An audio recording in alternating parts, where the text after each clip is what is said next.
nesse relacionamento com o imperador, porque muitas das vezes o imperador em alguns momentos se deixava levar por algumas heresias, algumas seitas. Você teve o imperador que se tornou monofisista, tá certo? Que acreditava que na verdade não havia Pai, Filho e Espírito Santo, havia apenas um ser que às vezes fingia que era um, às vezes fingia que era outro. Então você tinha aí imperadores adotando esse tipo de heresia e outros que adotaram o arianismo. O arianismo também chegou a conseguir influência, né, junto ao Império Bizantino.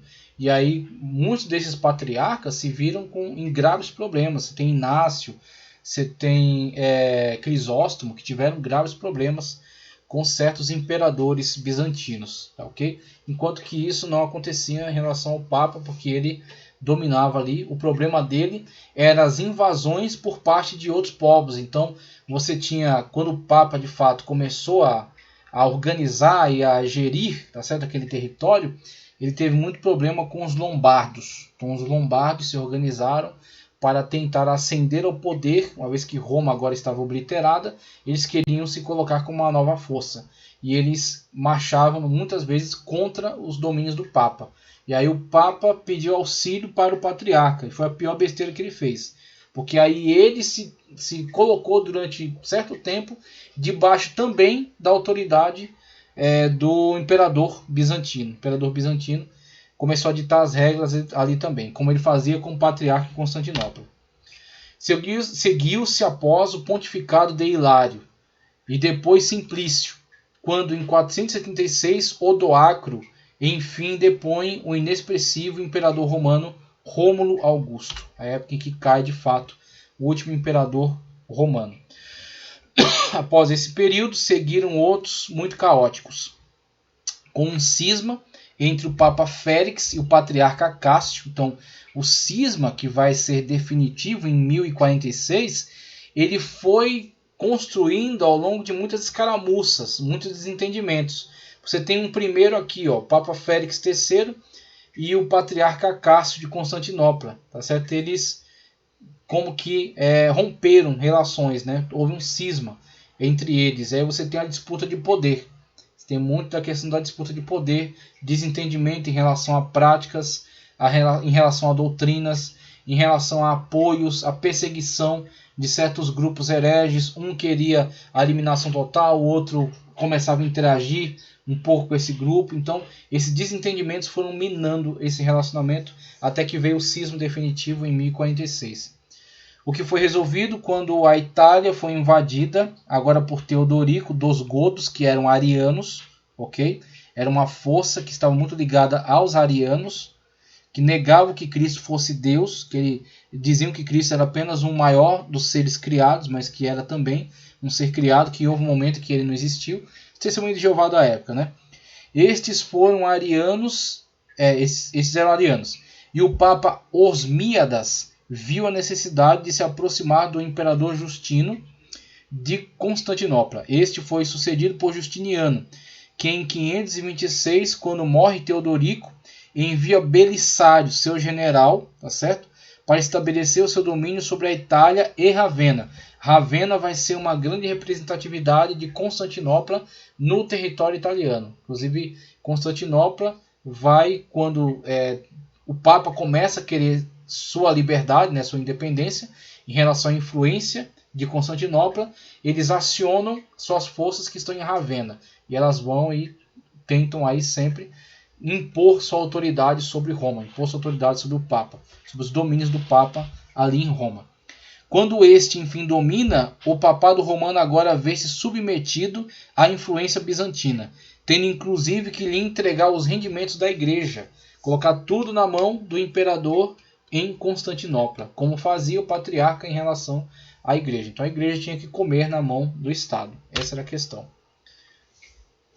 Pouco tempo após, Roma e Ravenna são atacados pelos lombardos e agora o Papa Pelágio II negocia direto com os francos. Olha a aproximação com os franceses. Então, aquilo que futuramente, na época de Felipe o Belo, vai ser uma tragédia para Roma, porque Felipe o Belo vai invadir e vai depor o Papa e prendê-lo, e ele vai morrer na cadeia, ele vai nomear o próximo Papa lá em Avignon, para ficar debaixo da sua autoridade, num primeiro momento foi uma aproximação que foi benéfica para ele, porque ele começou a pedir ajuda dos francos em vez de pedir ajuda de Constantinopla.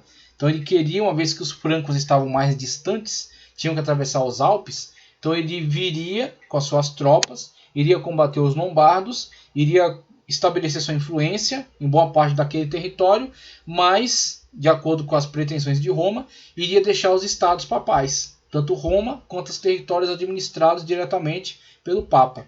E o Papa ia ficar com o seu grande país, né, livre, e os francos iam estabelecer alguma influência ali naquela região, combatendo os lombardos. Então ele começou a fazer esta negociação, né, atraindo os francos agora como uma força protetora para o papado.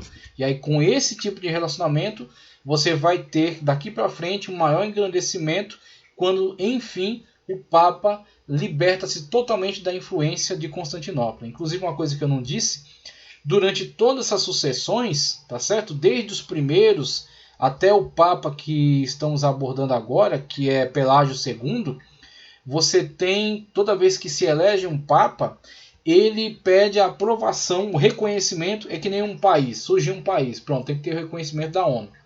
Então, ou então aconteceu um golpe de Estado, mudou ali o sistema político, saiu de uma ditadura, agora uma democracia de novo. Aí elegeu um presidente.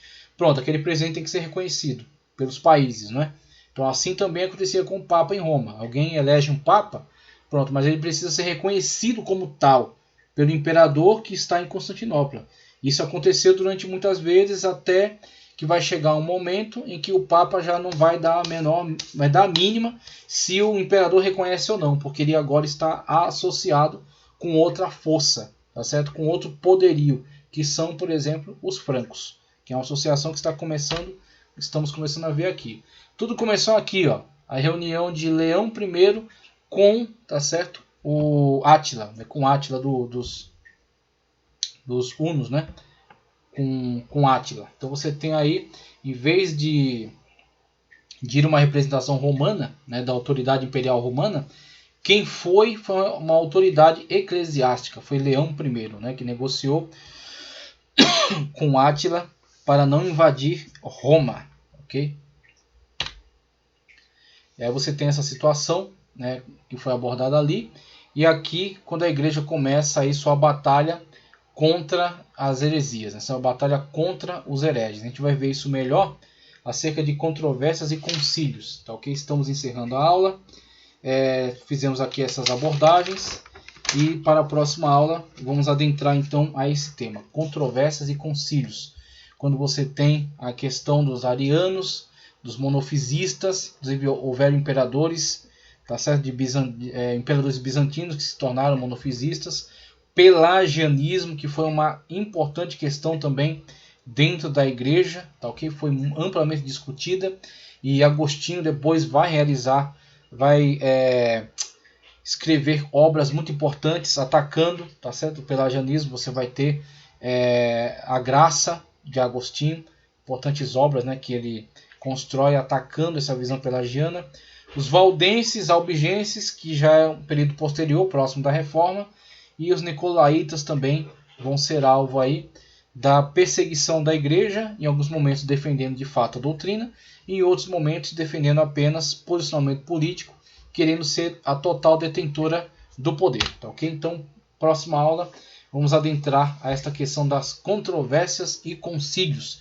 Encerramos a nossa aula falando acerca do engrandecimento do poder do papado latino, explicando aí toda a estrutura, tá, ok? A disputa dele, né, com relação às outras sés apostólicas, né, e o seu engrandecimento devido à situação política, o bom aproveitamento disso, e o relacionamento que começou a estabelecer com outras forças de poder à parte de Constantinopla. Agradeço a você por ter permanecido até o final dessa aula. Peço para que você dê um like no vídeo, que você compartilhe e inscreva-se no canal. E que o Senhor Jesus continue abençoando poderosamente a sua vida. Prossiga nos seus estudos, vão além, porque tem muito mais conteúdo pela frente para falarmos acerca da história do cristianismo. Muito obrigado e com Deus.